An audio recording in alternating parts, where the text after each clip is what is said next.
Muchas gracias. Estoy muy contento de estar en Campeche. La verdad es que es de los, sobra decirlo, es uno de los lugares más bellos del país. Y la verdad es que no nada más por la belleza, sino también por la calidad y calidez de su gente. Y por cierto, se come muy bien, ¿no? Entonces, de verdad, muchas gracias. Estoy muy contento de que este sea nuestro estado 29, ¿no?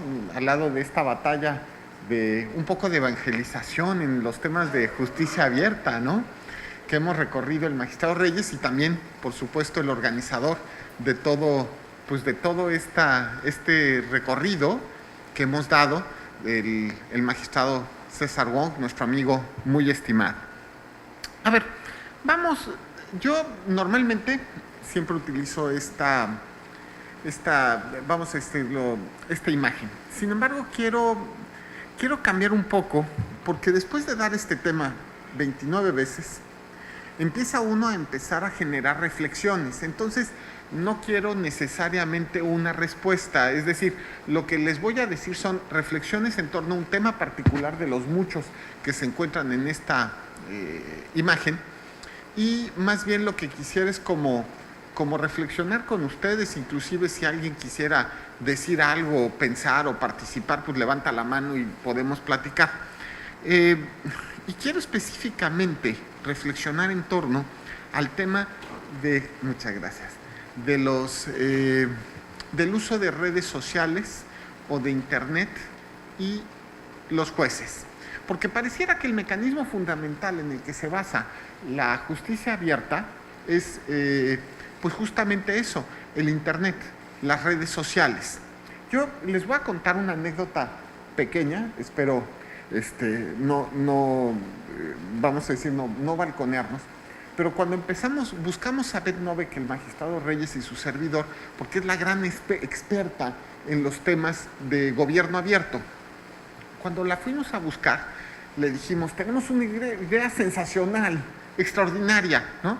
La idea de justicia abierta, aplicar las ideas de gobierno abierto, ¿no? Los principios que finalmente ella con Barack Obama había sido la que había implantado, y aplicarlo al sistema judicial. Y para sorpresa nuestra, la doctora Novek nos dijo, calma, hay que reflexionar. No nos dijo, ábranse completamente. No. Dijo, prudencia, son jueces. Y eso es justamente lo que quiero reflexionar hoy, ¿no? Es decir, un poco romper el esquema de las otras 28 conferencias. Y primero voy a hablar del tema en abstracto y después en concreto, ¿no? La utilización de internet y redes sociales por parte de jueces. La primera duda que me surge es si esto resulta razonable, ¿no? Porque, a ver, ¿se acuerdan la formación que nos dieron a nosotros? Bueno, a los de mi edad, ¿no? Es decir, ¿cómo hablan los jueces con sus sentencias, ¿no? ¿De qué forma se comunican? Pues solo con sus sentencias. Pareciera que esto sí suena un poco old fashion, ¿no? Vamos a decirlo así. Pareciera que los jueces tienen que abrirse más. Y pareciera que esto, en temas electorales, es más importante. Sin embargo, la pregunta es, y aquí viene el gran tema, ¿qué tanto y en qué medida? Una pregunta más. ¿Tiene algo, si empezamos a decir, existen limitaciones a lo que los jueces pueden decir en internet? Ojo, en España varios jueces son jueces troll, vamos a decirlo así. Son anónimos, porque después de que el Consejo de la Judicatura, el Consejo del Poder Judicial español, sancionó a algunos jueces por cosas que estaban diciendo en Twitter, pues se convirtieron en jueces troll. Es decir, son jueces pero no difunden su nombre, ¿no? Y entonces dicen, yo soy juez, y empiezan a hacer críticas al sistema. Entonces, la pregunta es, ¿puede un juez ser juez troll? Vamos a decirlo así.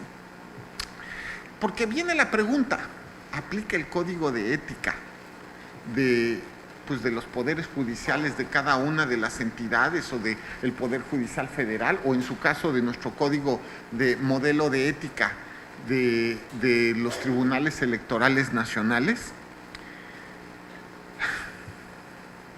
¿Un juez deja de ser juez en el momento que se sube a Twitter? ¿Puede un juez decir cualquier cosa cuando está en Twitter. A ver, antes de eso, porque la pregunta es si en el siglo XXI, y ya para sorpresa mía, ya me estoy haciendo viejo, y estamos entrando a si es la tercera década del siglo XXI, ¿de verdad? O sea, en 2 años más es la tercera década. ¡Wow! ¿No? O sea, yo siento que ayer estábamos en el año 2000. Pero en una justicia, en la tercera década del siglo XXI, ¿no será parte de nuestro trabajo también dimensionar cómo tienen que actuar los jueces en Internet? Y en su caso, si se encuentra protegida por la garantía de acceso a la justicia, la acción de los jueces en Internet a fin de difundir sus sentencias, me parece que estamos haciendo poco, porque no estamos reflexionando lo que estamos haciendo. Tenemos que reflexionarlo y tenemos que hacer una filosofía de estas cuestiones. Nos tenemos que hacer preguntas, efectivamente, los jueces y los órganos responsables de las conductas de los jueces. Tenemos que empezar a crear códigos de conducta en la medida en la cual esto sea lógico, o no. Y entonces tiene que ser libertad absoluta. ¿Qué sistema es mejor? Bueno, voy a hacer una pregunta ahorita que es el cómo, y después voy a hacer otra pregunta que es el cómo del cómo, ¿no? Pero bueno, ¿cómo? Y entonces viene, bueno, sí, los jueces deben interactuar en Internet, es importante que los jueces actúen en Internet. Y no solamente deben actuar los jueces en Internet, sino además deben platicar de sus sentencias y... Bien, ¿solo de sus sentencias? Pero estamos viendo constantemente, por ejemplo, yo acabo de tuitear una foto en la que estamos con los magistrados del Tribunal de Campeche, el magistrado Reyes, el licenciado Wong, el magistrado Wong, estamos todos sale muy bonita la muralla. Estamos anunciando justamente esta conferencia y estamos transmitiendo esta conferencia por Internet y también por Twitter. Y entonces la pregunta es, ¿también los temas no judiciales vamos a subirlos? Sí, es razonable, estamos justamente haciendo academia judicial, ¿no? Bien, ¿y los personales? ¿Sí o no? Por ejemplo, tengo una desgracia. Por respeto, nadie se burle, le voy al Cruz Azul. Eso es un tema complicado de confesar, especialmente en estos días cada vez que pienso en el América. Sin embargo, ¿podría ser válido que empecemos a hablar de fútbol? El problema es la investidura del juez. El ministro, el magistrado de sala superior, el consejero de la judicatura. ¿Y si los jueces empezaran a subir fotos de su familia? ¿Utilizan recursos privados los jueces al utilizar el Internet? ¿Recursos públicos? ¿Su teléfono celular público? ¿Su línea de Internet pública? ¿Su computadora pública? Pero todavía más, y aquí viene la pregunta y tiene que ver con un amparo que justamente se discutió en la Corte hace no mucho tiempo. En la Suprema Corte se definía el tema de que no se pueden bloquear, los funcionarios públicos no pueden bloquear a usuarios de Twitter específicamente, ¿no? ¿Por qué? ¿Es una cuenta privada o es una cuenta pública? Entonces, ¿toda cuenta privada del juez se vuelve pública? ¿Qué es lo que hace que una cuenta de Twitter o de Facebook sea privada o pública? Yo tengo una cuenta que abrí de Facebook, yo creo que fue de las primeras de Facebook, 2007. Yo era secretario de estudio y cuenta. ¿Ya es una cuenta pública?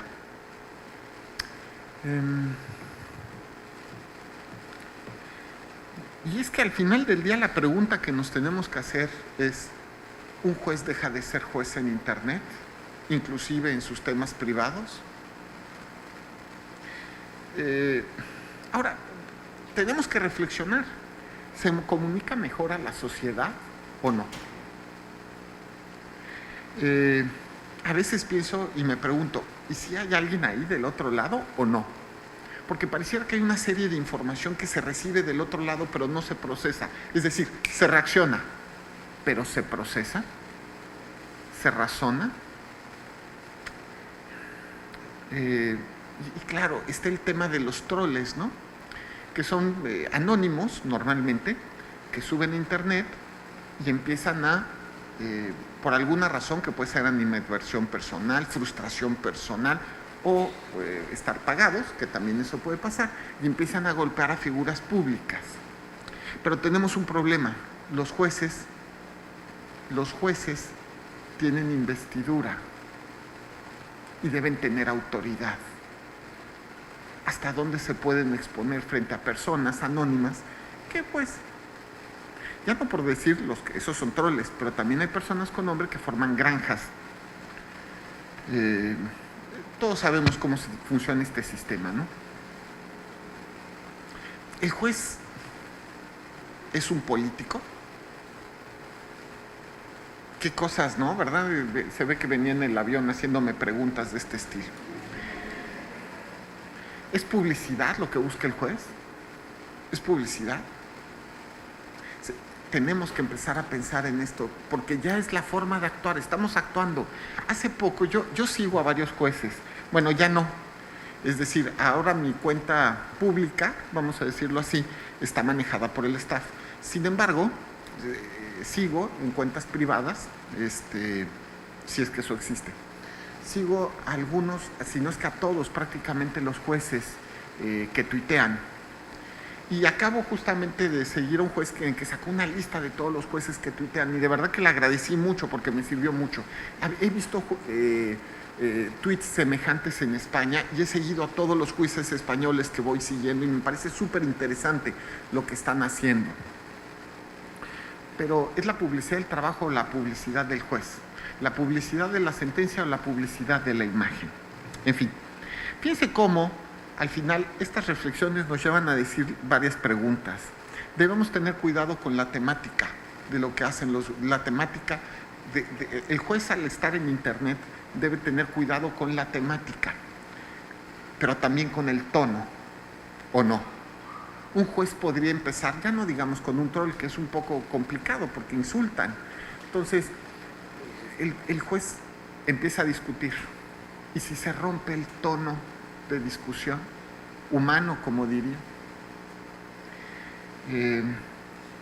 Al final del día el tema es un tema de posición de respuesta, porque el juez actúa desde una perspectiva de investidura, de autoridad derivada del cargo, pero sobre todo del cargo constitucional. En fin, como se dan cuenta, tenemos que escribir un libro, ¿no? 28 conferencias me ha hecho ir pensando un poco que se tiene que hacer como una especie de filosofía de la actuación del juez en internet. Ahora, sin embargo, para que esto no sea así como, qué rollazo, voy a empezar a hacer algunas de las cosas que he razonado en torno al cómo del cómo. Porque una vez que ya definimos los temas de temática, tono, posición de respuesta, actuación judicial y ética del juez frente al internet, viene el cómo del cómo, ¿no? Es decir, ¿cómo se concretiza esto? Y les voy a contar un poco de mis experiencias y si quieren, para no dejar, hablamos un poco de la imagen. La primera cuestión es, esto es un tema que empieza a surgir, de verdad que a mí me sorprende el dinamismo que tienen las redes. Hace 2 años, cuando empezamos estas pláticas, no nos hubiéramos preguntado si todas las redes son aptas para transmitir las ideas de los jueces, ¿no? Pareciera que en principio lo que está pasando es que todos los jueces acceden a todas las redes. Sin embargo, cada red tiene una naturaleza diferente, un público distinto y una forma de comunicación diversa. No es lo mismo LinkedIn que Snapchat, que Instagram, que Twitter. Me está llamando la atención lo que está pasando en Twitter, no sé si se están dando cuenta, ¿no? Derivado de los troles, las cuentas anónimas y las granjas, pues la violencia verbal es fuerte y está saliendo gente que puede aportar mucho en el mundo de las ideas, está saliéndose de Twitter. ¿Es eso razonable? ¿Qué papel tiene el juez dentro de Twitter entonces? En fin, y entonces ya dijimos, no, bueno, vamos a escoger la red, ¿no? O utilicemos un tipo de tono diferente en cada red y un tipo de mensaje diferente en cada red, sabiendo que el público es diverso. Ahora, ¿cuál es la vía que tiene que utilizar en su caso el juez? Y aquí viene, pues en principio la más natural son los posts, le hace los de texto, ¿no? Pero entonces, si empezamos con eso, vienen con otras posibilidades. Por ejemplo, los videos, ¿no? Han visto a lo mejor algunos videos. Yo empecé a hacer algunos videos, no videos de mí, eso sería terrible, ¿de acuerdo? No, videos de las sentencias, pero sentí rápidamente que eran muy poco exitosos, porque uno puede medir con las herramientas del internet si las personas lo estaban viendo, y me di cuenta que no, porque era así, no sé, el mar, ¿no? Y empezaban párrafos. En la sentencia número tal, la sala superior decidió tal cosa. Siguiente, una gaviota. Esto tuvo que ver con el tema de tal, música. Tardaba 1 minuto en explicar y claramente el video no parecía ser la forma rápida de comunicación de las redes. Parecía lento, otra fórmula de comunicación en torno a las sentencias. Sin embargo, quizá era un tema de técnica, eso también puede ser.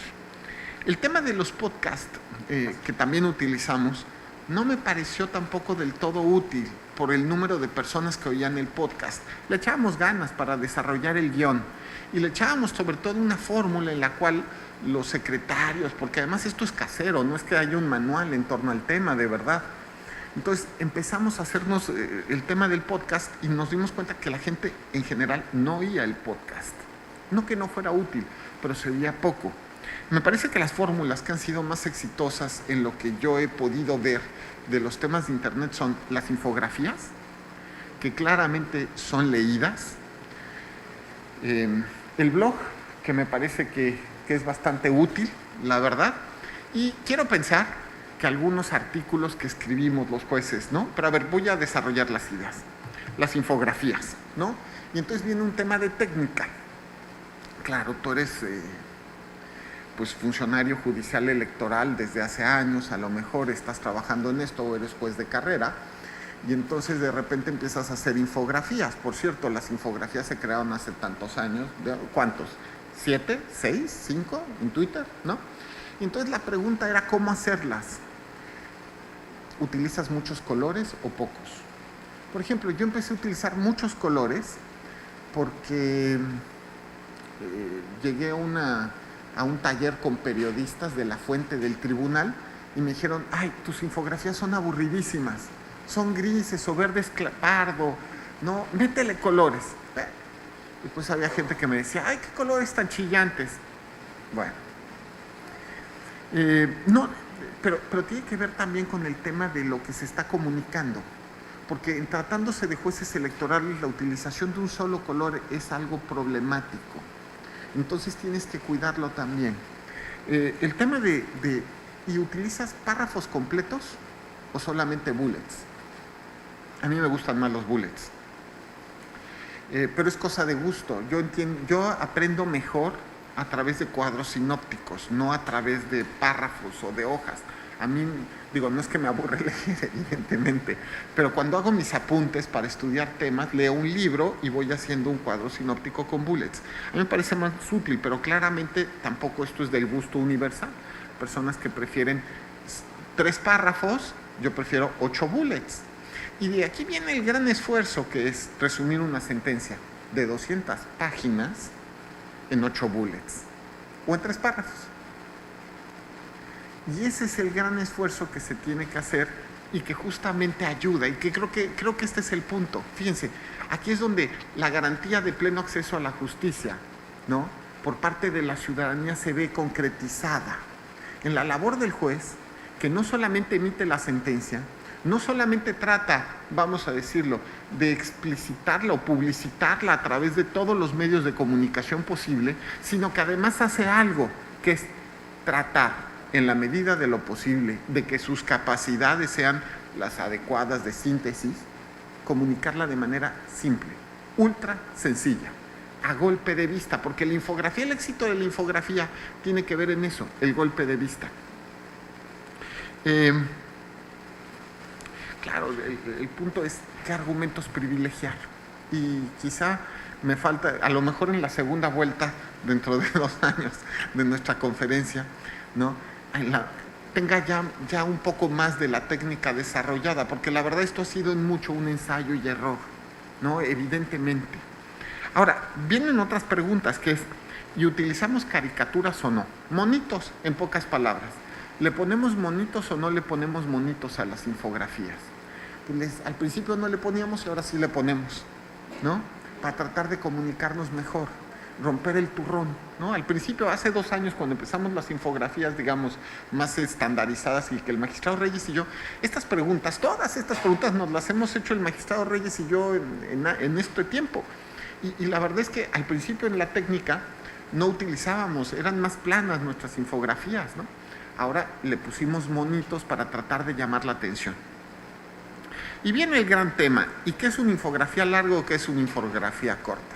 Bueno, pues me imagino que es más corta que las 200 páginas de la sentencia y más larga que la persona que quiere leer poco. ¿Están de acuerdo? En fin, el tema de los blogs por parte de jueces me parece bastante útil. No hay una receta de cocina. Sin embargo, digamos, la gran utilidad que tiene un blog es ser un acervo de información. Y entonces en los blogs se puede almacenar sentencias, claro, se pueden almacenar votos particulares, pero por ejemplo también lo que hemos estado haciendo es almacenar las infografías tematizadas en tema de libertad de expresión, libertad de periodismo, paridad de género. Tematizamos las infografías de forma tal que cualquiera pueda en un segundo tener un link, sentencia, resumen, porque algunas sentencias tienen resumen, y además la infografía correspondiente. Existen además otras fórmulas de comunicación en los blogs de vías académicas. Sin embargo, me parece que todavía tenemos también que ir creando una técnica del blog. Por ejemplo, es un tema visual, ¿no? A mí a veces los blogs me parecen aburridos, ¿no? Y otros divertidos. Y volvemos a hacer todas las preguntas cuando estábamos en la parte de si era o no razonable que los jueces, ¿no?, actúen en Internet. Bueno, en fin. Finalmente, me parece que la fórmula, les comento, y aprovechando que esta es una cuestión que he roto un poco el protocolo que normalmente utilizo, me parece también que los jueces, ahora que estamos empezando a hablar, esto es histórico. Vamos, las redes sociales tienen 10 años, poco más. Entonces es histórico que además que los funcionarios públicos hablen en Internet, pero que además los jueces hablen en Internet, de verdad es cosa de un lustro. Entonces, me parece que también debemos privilegiar otro tipo de fórmulas de comunicación. Me refiero a los medios digitales. Me parece que también es un tema en el cual sí, los periódicos son leídos, pero me parece que las vías digitales, habría que sacar, por supuesto, los conteos respectivos, pero seguramente tienen a ellas más acceso por parte de los millennials, que seguramente ven al día más su celular que leer el periódico. Entonces, me parece que tenemos que estar abiertos a todas las vías digitales de comunicación, periódicos digitales, vías, blogs, ¿no?, en fin, de contenido público, ¿no? En fin, son todas estas las dudas que dejo un poco sembrado esto. Si alguien quiere comentar o preguntar algo, estoy abierto, por supuesto, si quieren al final, ¿no?, para seguir un cierto orden que termine, ¿no? Y yo terminaría diciendo que en todo caso lo que nos debe quedar claro después de todas las preguntas que me hice es que efectivamente al final del día la garantía de pleno acceso a la justicia, pues justamente implica que el juez se esfuerce por tratar de permitir a la gente entender su trabajo de forma perfecta. Si se dan cuenta, repito, esto ha sido un esfuerzo de ensayo y error. No, la Constitución no dice tendrás un blog, no, menos dice harás infografías, mucho menos obliga a otras fórmulas de comunicación, pero la pregunta es ¿qué posición debe tener el juez? ¿Pasiva?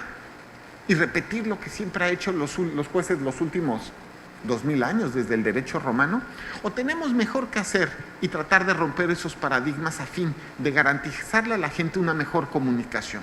Eso es lo que a mí me parece que tiene que hacer. Claro, nos equivocaremos en el camino. Solo llevamos 5 años en realidad comunicándonos a través de redes sociales. Tendremos que escribir un libro sin duda.